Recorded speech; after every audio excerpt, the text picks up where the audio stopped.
Hi guys, and welcome to part 2 of my BMW E36 restoration. I have been working on the body kit. As you can see, I removed the rear bumper and both side skirts.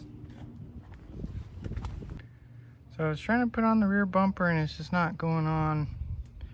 I was wondering why, and I figured out the culprit.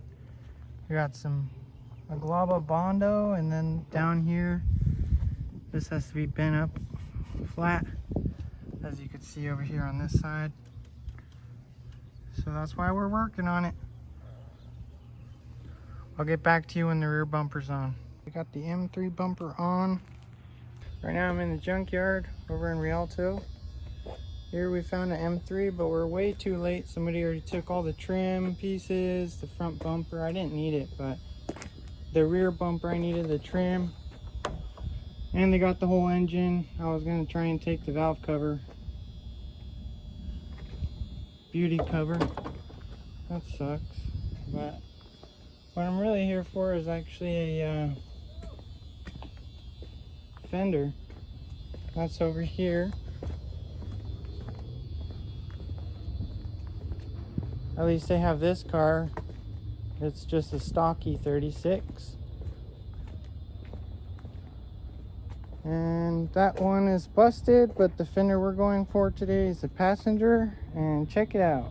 Looks pretty neat. Why we're getting this is because mine was basically in a wreck and this didn't line up with the side skirt. So we're getting this piece new so we can get our new side skirts on, our M3 side skirts, and get our build going. Bro, you're telling me I drove all the way out here for the very first bolt to absolutely obliterate my Torx head? What the heck am I gonna do now? Quick trip to AutoZone before they closed. Just got the socket, we're gonna use it and get these bolts out. There's 3 or 4 of them. Well, they stripped. Not everything has happy endings. Probably not gonna come back for it, so I don't know. It's a bummer. Here's the passenger fender, all bashed in, and it's starting to rust. I don't like that. Here's the body line where the side skirt has to meet up, and it's not very nice. And I don't feel like having that repaired by someone. I'm just gonna fix the whole part. Day 2, we're not giving up. Wheelbarrow with spare tire wheels.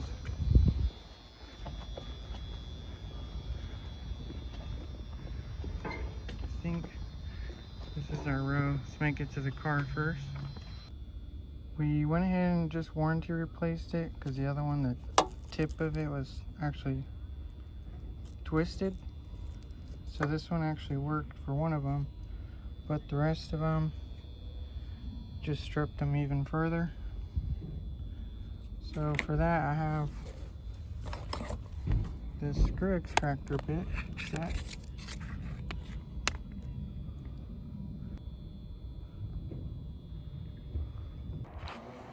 Another day at the junkyard, different location.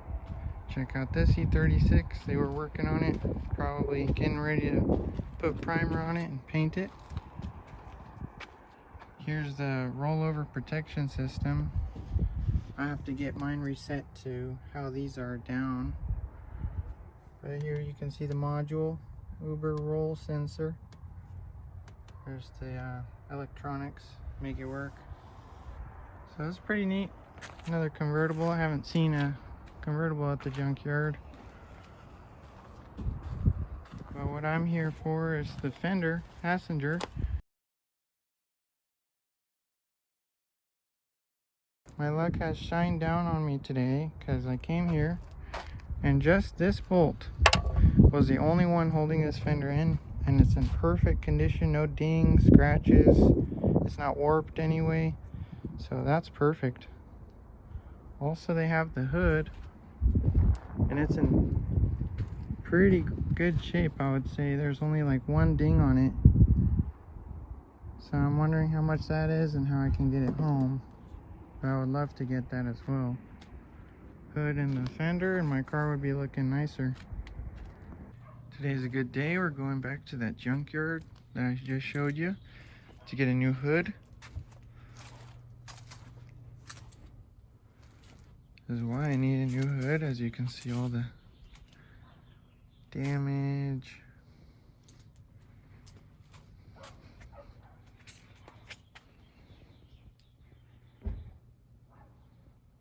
So yeah. Also over here, it's crunched in. It's like whacked downwards. So a new hood is gonna be great. Stay tuned. Going to the junkyard. This is how the car looks like with no hood. Drive around like that like a race car.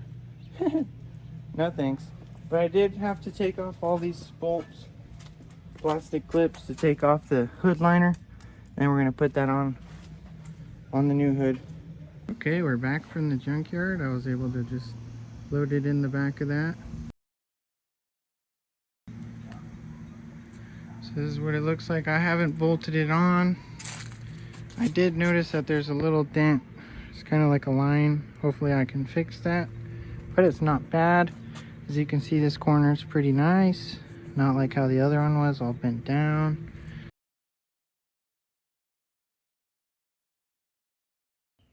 I wanted to get some progress done before I showed you. I got the passenger fender on. I tried to line it up so also when you shut the door, it doesn't hit. I didn't shut it properly, but it has good fitment. And then when I'm gonna paint it, I'll actually refit it way better. I went ahead and took off the headlights because I'm gonna try and add some LED angel eyes, or halo rings if you want to call them that. And then if you recall, on my original hood, I took off the under liner, and this one's the new hood, but the underliner is shot. So we're gonna go ahead and replace that in time after we paint the hood. So right now we're just gonna take off the old liner, keep the plastic hardware, but throw away the old liner. So I just put the hood on after I took the underliner off. Just leave it there. The thing I noticed after I came from the junkyard, it slipped my mind, is the mounting holes for the side skirt isn't on this fender. So I'll have to measure the other fender and then mark it with a Sharpie, the points, drill them out so we can add in the plastic hardware to clip them into. Also, the side marker light is different than this side.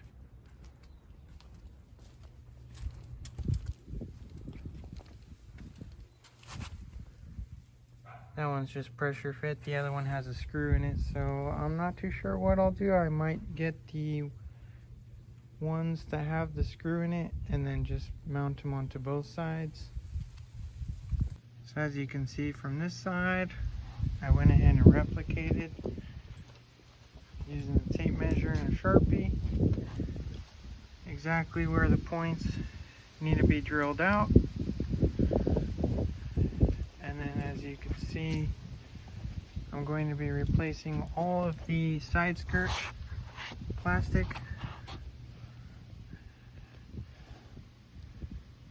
That holds it in. I got this online. So I had thought that the M3 side skirts are special clips from the 325, but they're all the exact same. So you can just get them brand new. We're going to go ahead and install the green holding clips in here.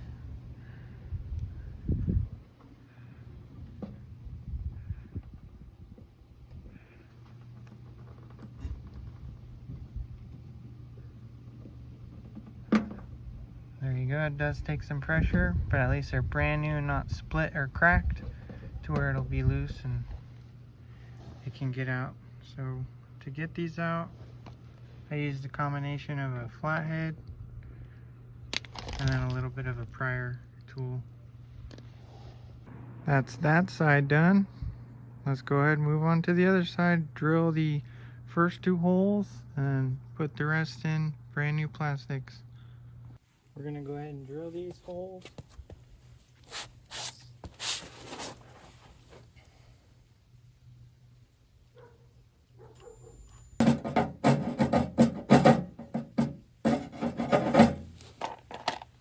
You really don't want to go extra with the drill and try and clean it, because then you'll make the hole wider.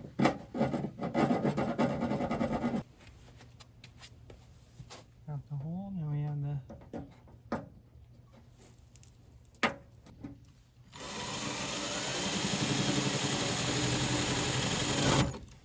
ooh. We should have went slow. What the heck?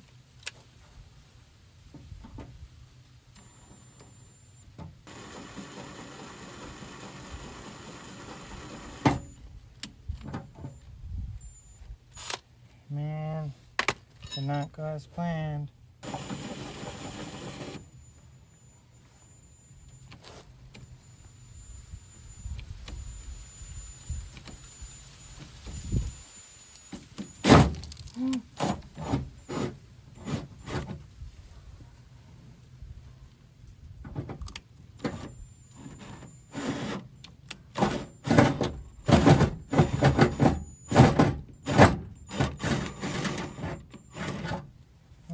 Gosh, dude, this turned into a complete fail. I really hope that the side skirt lines up with that.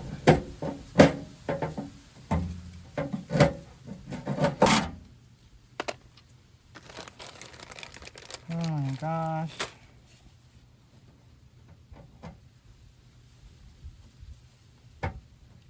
Got this side done, but the kit was missing 2 of them. Luckily, I was able to salvage some of the ones I pulled out.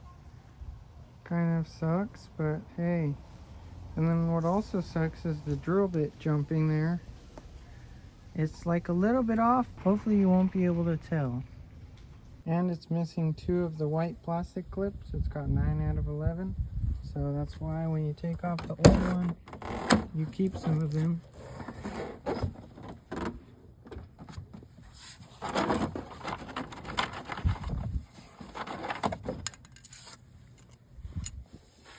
As long as they're in good shape, then you can reuse them. So we'll put these on the old ones right here and right here. And now we got the full set. It kind of sucks that they advertise it for the car and it's missing 2 of each piece, so you would have loose side skirts. Right on, we got the M3 side skirt on the passenger side. Some of those new clips aren't that good actually. I have one over here. Doesn't really like to stay. I just popped it in, but see what I'm talking about?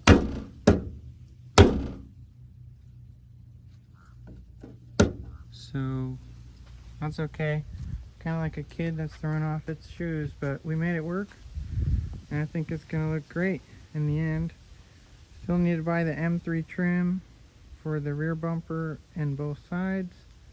I have the front M bumper, but for now we can just rock the stock 325 side trim. And here's the driver's side.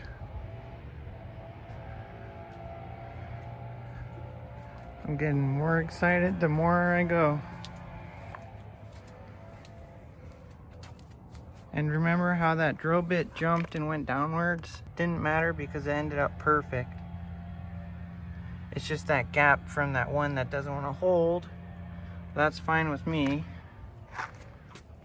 I'm super happy. Now I just gotta fix the side marker issue. I'm also going to be replacing all my window switches. You can see all the condition of them.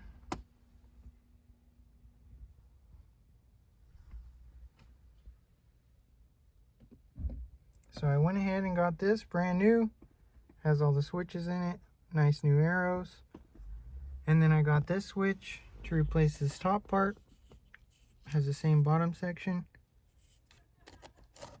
But I need to replace this switch, and I only have these 2, which don't have the same connection. So you can see. This one's got a little crack in the arrow. So this one's my only final good one. Not the same connection. So you can see that one's a flat white connector and this one's a thicker white connector. So don't say, oh man. What you can do is just take off this cover piece of the arrows and swap it over onto this switch. Problem solved. So here's the before. Here's after. Love how it turned out.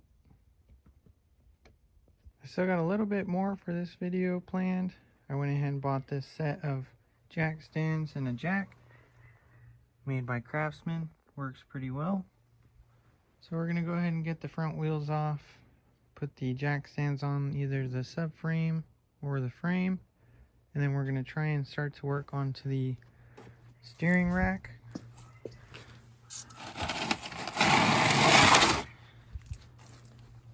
And possibly the oil pan. We'll see.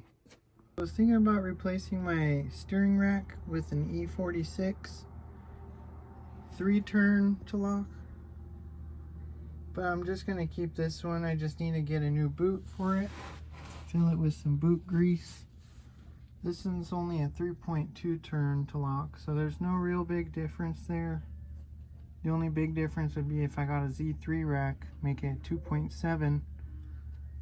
But it's not big enough of a change for me to have to do all that work, take all the tie rod ends off. So I'm just going to leave it on, but I did clean it up. Need to change the boot, and then I need to add new CHF power steering fluid.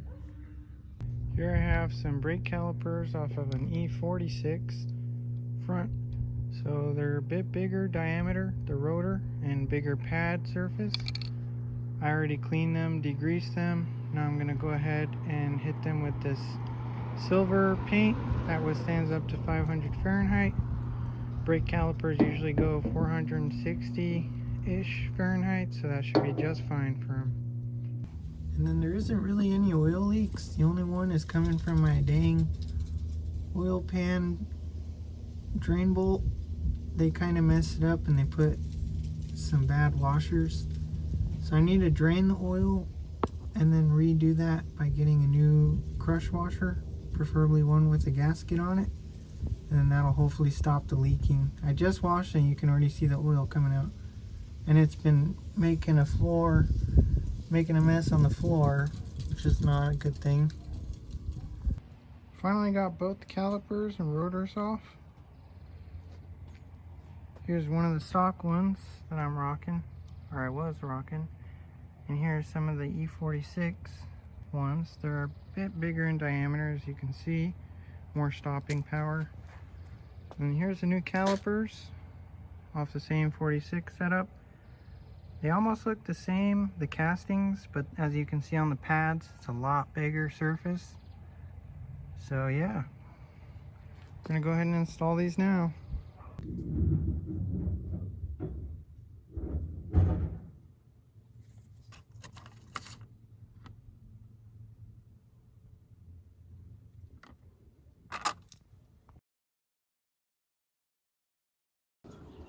Sweet. Here's the passenger side installed. I also had these set out overnight to catch the brake fluid that was coming out. That way I could put Teflon tape on the ends that were nice and clean. And here's the driver's side done. Stoked to finally have those parts out of my trunk and on the car. The old parts I could just throw them away. So I'm going to be painting all my interior plastic parts. So you can see the center console trim, my glove box. And I'm going to be using this turbo can, gloss black. I've used it before. Here we have some of the parts that are wet still. Gonna leave them to dry. Not outside, I'll just wait till they dry a little longer out here, then move them inside. I think that's the way to go, honestly. I've done interior before, but I used the can, smaller can. And that turbo wide tip really helps to get the whole coverage. Just be careful not to go too close, as you can kind of get it runny. It's very orange peely, the spray paint, but it's okay. At least it's all black now instead of the tan color. So yeah, just wait for these to dry and then we can go ahead and install them back into the car. Also get that center shifter piece reassembled. Working on the trunk section, and I just got a new battery. And then I was able to actually fix my window motor for the driver's side. Put it back together. I used some electric grease, putting it back together. And now it works good, so that's great. We still got to take out the dash so we can paint it. Finally got the dash out. It's a little complex. Not too bad. The only thing is I kind of broke the switch. Pulling on this white piece, I didn't want to disconnect and it pulled the whole assembly out. So I have to Google how to fix that. It's basically this switch. And there's a couple metal prongs that fell out, so yeah, I'll have to mess with that in time. Now that we have the dash out, we can scrub it down, clean it, get it ready for paint. Up here I already took some of this stuff off. Gotta get that off first, and then we can use a Scotch-Brite pad, get it ready for paint. I definitely like how this piece turned out. And then I am going to be ending the video here as it got fairly long. But we got the dash and working on the center console. Got that in. Starting to look a lot nicer. If you guys liked the video, make sure you leave a thumbs up and consider subscribing so you don't miss out on the next episodes to come. Thanks for watching.